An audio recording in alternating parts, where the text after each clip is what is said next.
دہلی کی جامع مسجد میں بیٹھ کر ایک فقیر مانگتا تھا۔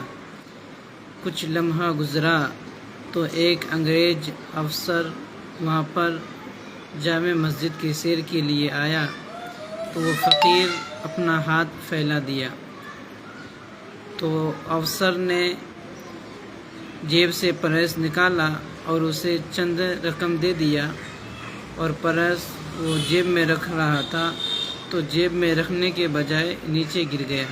اسے پتہ نہیں چلا، وہ چلا گیا۔ جب فقیر نے دیکھا کہ یہ پرس تو اس مالک کا ہے جس نے مجھے رقم دیا تھا، تو اس نے اٹھا لیا اور اسے ڈھونڈنے لگا۔ اسے کہیں وہ افسر نہیں ملا تو وہ اسے سنبھال کر رکھ دیا۔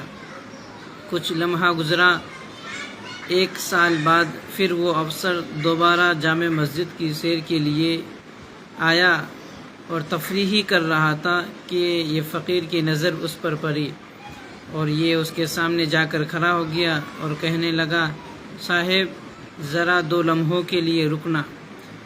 تو افسر نے کہا کہ کیا ماجرا ہے؟ فقیر بول پڑا کہ بس 2 لمحوں کے لیے رکنا۔ تو ٹھیک ہے۔ تو فقیر دوڑتا ہوا اپنے جھوپڑی پر گیا اور پرس لے کر اس صاحب کو دے دیا۔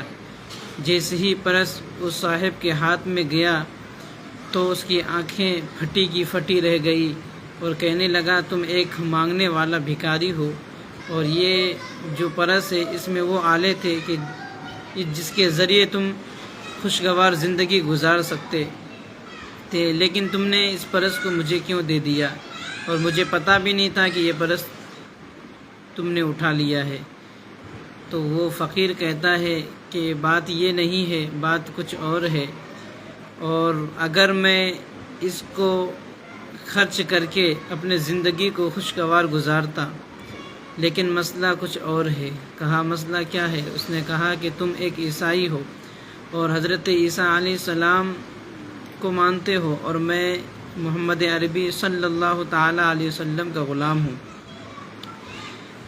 اگر میں آپ کا پرس لے لیتا اور رقم خرچ کر دیتا اور زندگی یہاں تو اچھی طرح گزر جاتی، لیکن قیامت کے دن میرے نبی کے سامنے تیرے نبی حضرت عیسیٰ علیہ السلام شکایت کرتے کہ اے محمد صلی اللہ تعالیٰ علیہ وسلم، تیرے امتی نے میرے امتی کا پرس چرا لیا تھا، تو بتاؤ میرے نبی کو اس وقت شرمندگی اٹھانی پڑتی؟